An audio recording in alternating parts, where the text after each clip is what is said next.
my name is Tyler Esselman. And I'm Michael Osinski. And you are listening to This One Goes to 11. This One Goes to 11. It's the podcast where we usually invite someone to share an album with us that they believe is perfect. So perfect, in fact, Michael, that 10 out of 10 just isn't good enough. You know, I'm really starting to believe it. We have proven empirically at this point that 10 out of 10 isn't good enough for some albums. Mm-hmm. That is canon at this point. But here's the thing, dear listeners, we're actually we're not doing that this time. Not doing that this week. We're doing something different. Something entirely different. What are we doing, Tyler? We are going to talk a little bit about some of our favorite love songs, as it is Valentine's Day. I do love Valentine's Day. I can't help it. Any chance we get to celebrate love, right? Yeah, I guess so. I'm not a big Valentine's Day guy, but No, I do fair. like chocolate. So I do. I like chocolate and I like love. So I think what we're going to do, I would like to put the caveat on this that these are just some of our favorite love songs. Because if I feel like if we're just going to roll into this conversation, then I would make the argument, much like an argument was made back in theater school by one of my teachers, that every story is a love story and every song is a love song in some way or another, right? Huh. Okay. Now, I don't mean that to be a cop-out from making my case for why some of these are my favorite love songs, but it is just one of those things where I found myself thinking in trying to think of what my favorite love songs were. I thought, well, kind of like all the songs that I love are love songs and really, really good ones. I also was sort of noticing too that we've had a bunch of people on and we talk about the idea of music or lyrics. What are you drawn to?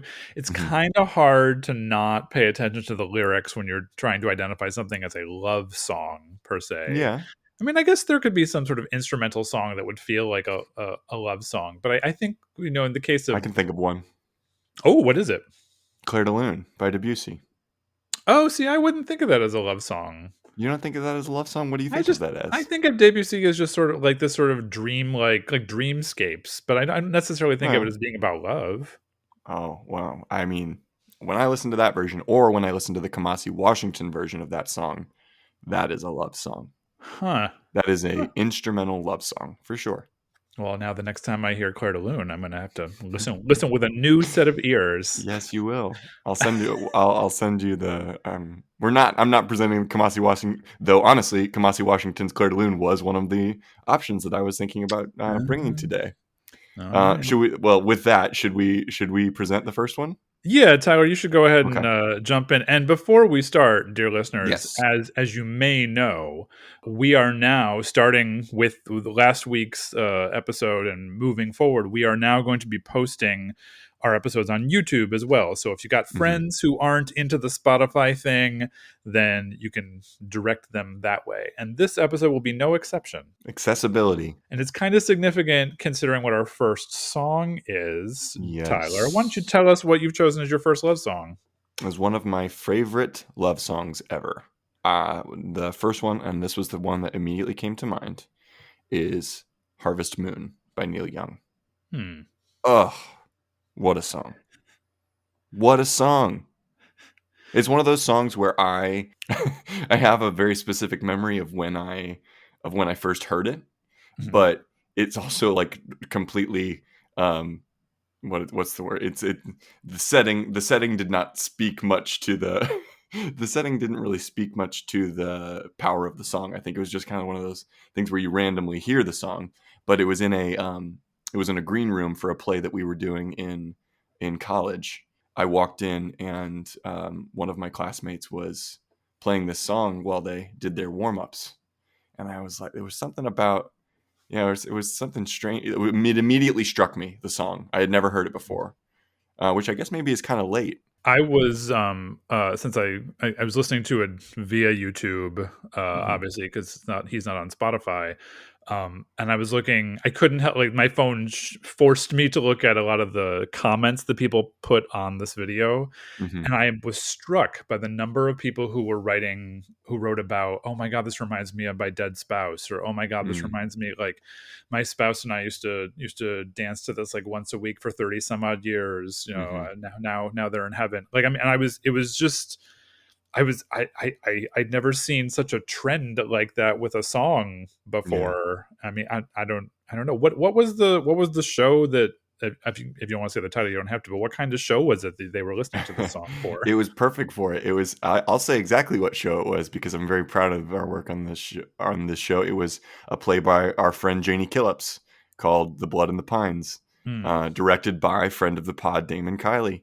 This is reductive, but it's kitchen sink drama. It's Mhm. the real deal Midwestern family drama of a particular flavor. It is the epitome of that. Lovely play.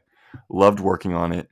And then this sort, when you get the Harvest Moon thing, you do get I get cold. I get when I envision the landscape of this song, I envision, and it's probably partially because of the cover of the album, which has a very kind of like austere, cold image on there. That Wisconsin, Northern Illinois winter, winter's a coming, and it's the Harvest Moon, and it's this same feeling I get when I listen to Wilco. So I think it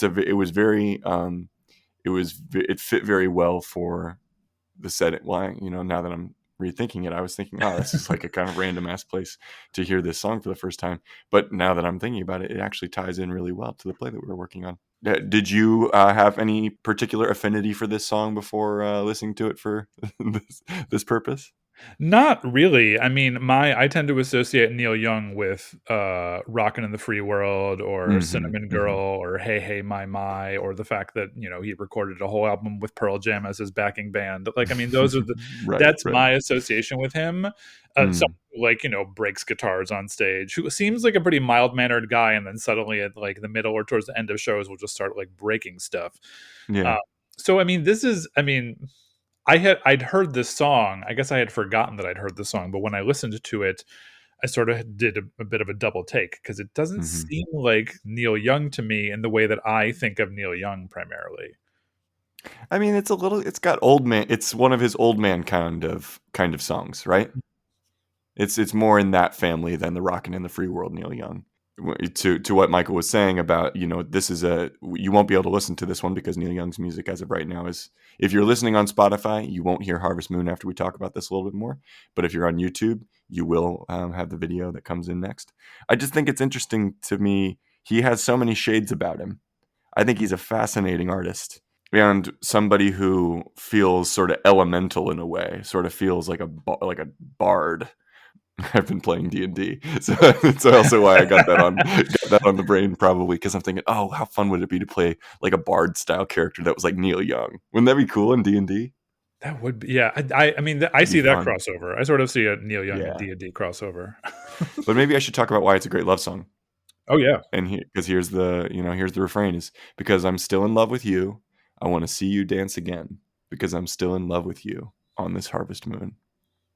When you hear this song, you immediately feel like you could play it, which I think is such a good feeling with a love song, because if you feel like you can play it, then you feel like you could use this song for someone that you love. It's the ultimate add to a mix song when you're making a Oh, mix for it someone you is. love. It is. And, like, Oh my it would be an God. unexpected song to include on a mix because you'd probably Mm-hmm. be including, like, maybe more contemporary pop songs or contemporary rock or whatever Mm-hmm. your Mm-hmm. pleasure is, but Yeah. then you throw in a Neil Young song, and it's kinda like, "Whoa, where'd that come from?" And Yeah. then, all the, like, nerdy music people would be like, "Oh, good job." Yeah. Down by the river. That's sweet. So I think as a love song, it is sort of like just has such a strong nucleus to it, such a strong center of gravity as a song. It's like, because I'm still in love with you. It keeps saying that line over and over again, and that's something that, like, oh my God, you can write that. How many journals in the course of history have said those words, because I'm still in love with you. It's just Mhm. really powerful to me, Hmm. and I love when I hear covers of this song, like moody pop girl covers of this song are great because you hear them in coffee shops and stuff sometimes, and it always hits. Any other thoughts on that one? No, I think we should give our YouTube listeners a chance to check out the video, and Hmm. Spotify listeners will include a link to the video so you can go check that out. But why don't we let's take a moment for Neil Young's Harvest Moon.